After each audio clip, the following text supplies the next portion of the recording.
अभी जो हमसे पहले बोल रहे थे धोखे की बात, शायद इनसे बड़ा धोखेबाज इस राजनीति में कोई दूसरा नहीं होगा।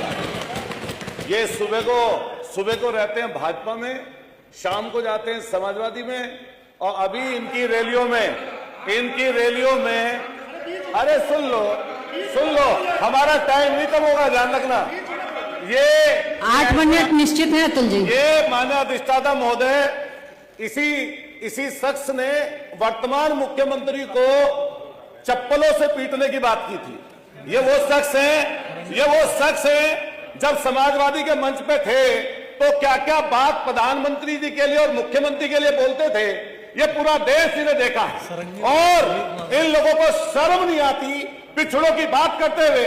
ये वो पिछड़े लोग हैं जो पिछड़ों की बात करते हैं ये जो भाषा है आप बोल रहे हैं, का काम करते हैं। इसको निकाल दिया जाए, हमारे नेता के तरीका नहीं है हमारे। आप इस तरह की भाषा कृपया करके विधानसभा में इस्तेमाल ना करें, और जो भी आपत्तिजनक शब्द अतुल प्रधान जी द्वारा महिला सशक्तिकरण विषय है जी, सशक्तिकरण विषय अतुल प्रधान जी द्वारा जो भी असंसदीय भाषा बोली गई है उसे रिकॉर्ड से निकाल दिया जाए। मैं समाजवादी पार्टी के साथियों से कहना चाहती हूँ कि हम टॉपिक पर रहें। ये भाषा ये निकाल दे मानवर जी, मैंने बोल दिया है, निकाल दे। या तो अतुल प्रधान जी बोलेंगे या तो आप सब लोग बोलेंगे, ऐसे नहीं विधानसभा चलेगी। अरे मैं अतुल जी सक्षम है अपनी बात रखने के लिए, अगर वो सक्षम है तो आप जवाब दे दीजिए उनकी जगह।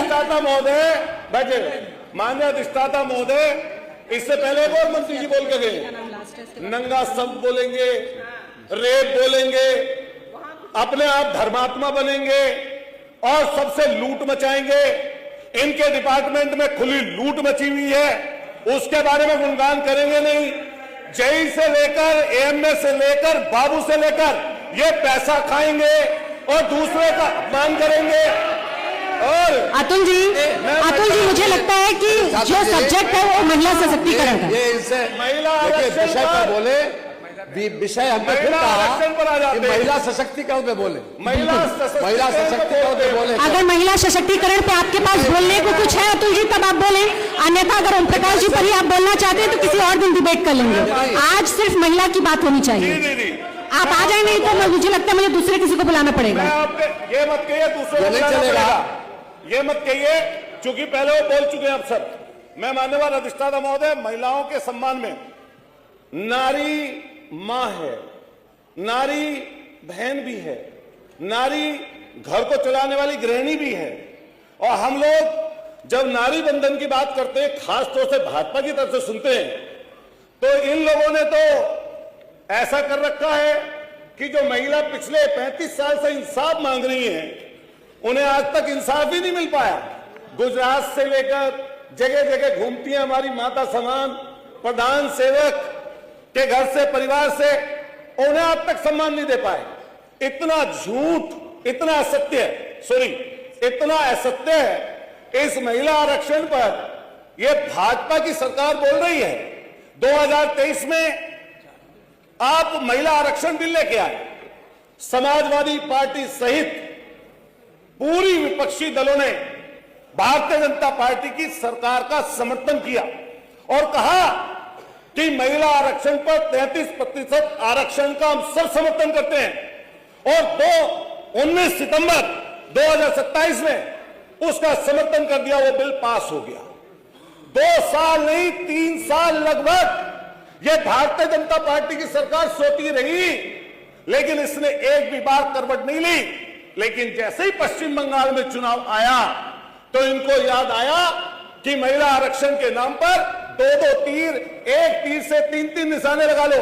एक पश्चिम बंगाल का चुनाव जीत लो और दूसरा परिसीमन में गड़बड़ी करके आप जो है 850 सीट बताकर और धोखा देने का काम पूरी डेमोक्रेसी कर दो। ये पूरा भूगोल बदलना चाहते थे मान्यवर, और इनको पता था कि 2/3 बहुमत के बिना ये उस बिल को पास नहीं कर सकते। लेकिन पूरे देश की आंखों में धूल झोंकने का काम भारतीय जनता पार्टी की सरकार ने किया। वहां पर खड़े होकर माननीय अखिलेश यादव जी ने जब बात कही कि पिछड़ी नारियों को आरक्षण मिलना चाहिए, तो सारे नेताओं को साफ सूंघ गया।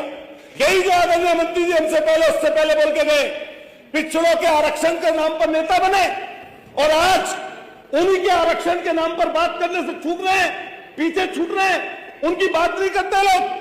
महिला आरक्षण में पिछड़ों का आरक्षण हो, पिछड़ी महिलाओं का आरक्षण हो, यह समाजवादी पार्टी चाहती है। समाजवादी पार्टी चाहती है हमारी मुस्लिम बहनों को उसमें आरक्षण मिले, हमारी दलित बहनों को उसमें आरक्षण मिले, समाजवादी पार्टी चाहती है। और हम फिर ये बता दें कि आपके जो मंसूबे ये सब समझ गए हैं। ये जो सैर सपाटा है, इस सैर सपाटे में जहां पश्चिम बंगाल में फुटबॉल खेल रहे हैं, ये जानमुड़ी की बात कर रहे थे, जानमुड़ी की, ये 10 रुपए वाली चीज पहली बार खरीदी है, वरना सब कुछ बेचा ही बेचा तो है। पोर्ट बेच दिए, एयरपोर्ट बेच दिए, बीएसएनएल को लाइन में लगा रखा है, रेलवे को लाइन में लगा रखा है, सबको बर्बाद करने पर तुले हुए। और बात करते हैं आरक्षण की, और ये वो लोग महिला आरक्षण की बात कर रहे हैं जिनकी उत्पत्ति ऐसे संगठन से हुई। इनका मात्र संगठन आज तक एक नारी को अपने संगठन में जगह नहीं दे पाया, वो उसकी बात करते हैं। आज तक उसमें यह चीज चलती है इनके मात्र संगठन में कि जो शादी नहीं करेगा उसको ज्यादा लंबा प्रचार तंत्र देने का काम किया जाएगा। अरे बता दो कोई, जो संगठन आप दुनिया में सबसे बड़ा बताते हो उसमें एक कोई नारी हो तो उसका नाम तो हमें भी बता दे भाई, उसकी बात करते हो आप लोग। और ये सारा का सारा एक चीज पर धरा रह गया। एप्स्टीन फाइल का नाम तो हम सब लोगों ने सुना है। उस एप्स्टीन फाइल के वो मंत्री आज भी मंत्री केंद्र में बैठे हैं, और इससे शांति क्या बात होगी कि पूरा नाम उनका आने के बाद में और देश के प्रधान सेवक का नाम उसमें आने के बाद में आज तक वो अपनी गद्दी पर बैठे हैं। इसको सेव करना चाहिए लोगों को। बात कर रहे थे, अभी चर्चा चल रही थी किस चीज की। हमने देखा जब पहलगांव हुआ, पहलगांव में हमारी बहन जो पहलगांव की जो वहां पर उनके पति शहीद हो गए, उसका अपमान किसने किया। और उस पहलगांव की जब यहां पर आपने पढ़ा पाकिस्तान से जो अमेरिका के कहने से पीछे हट गए, जिसमें कर्नल सोफिया, जिसने देश का प्रतिनिधित्व करते हुए अपने मीडिया के सामने आई और सेना का मानव मनोबल बढ़ाया, उस कर्नल सोफिया का अपमान अगर किसी ने किया तो भारतीय जनता पार्टी के लोगों ने किया। आपको शर्म आनी चाहिए। यही जगह है और यही आपका उत्तर प्रदेश है जहां हाथरस में मनीषा वाल्मीकि, जहां उन्नाव में कुलदीप सेंगर, वहीं पर चिन्मयानंद, यहीं पर जो अभी विश्वकर्मा बेटी की बात कर रहे थे। शर्म आनी चाहिए ऐसे लोगों को जो उस बेटी की हत्या को आज अपना जस्टिफाई कर रहे हैं और सरकार को आगे बढ़ाने की बात कर रहे हैं। कंक्लूड करें। मानव पूरक समाधान दीजिए। आपने 20 सेकंड है, 20 सेकंड है, 20 सेकंड है।